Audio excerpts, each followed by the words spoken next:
Now, interestingly, some Trinitarians say the second person of the Godhead actually divested himself of things like omnipresence, omnipotence, omniscience. But that's impossible because then he would cease to be God. He didn't stop being God, but he gave up his privileges. So this is the conundrum for like a Trinitarian. If you say this is the second person, so while Jesus was on earth, was his spirit still omnipresent?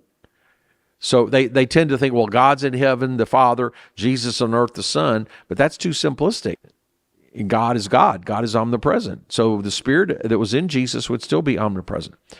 And when would he have emptied himself?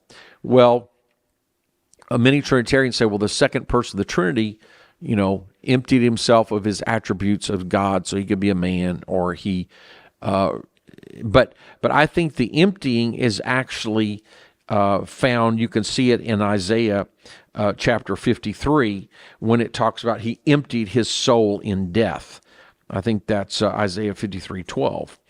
He hath poured out his soul unto death. So the emptying is the incarnation, culminating in the sacrifice of atonement, the human death. So notice in every way, this is describing the human experience. Even though, so I would paraphrase it, God before the incarnation, or God in the incarnation, is the same as God before the incarnation. So God incarnate is equal in power, in deity, in prerogatives, in privileges, in glory as God pre-incarnate.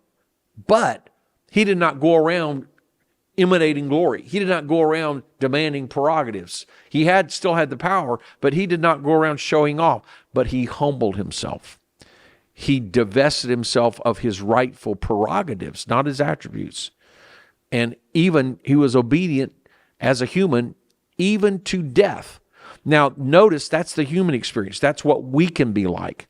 So if we're proud and arrogant and boasting of great things, trying to achieve great power, well, Jesus, the only human being who could legitimately claim, I am God, he refused to do that. So if he refused to do that in his earthly life, not denying his deity, but in other words, did not live according to those privileges, how much more should we be willing to humble ourselves? So this has nothing to do with the second person.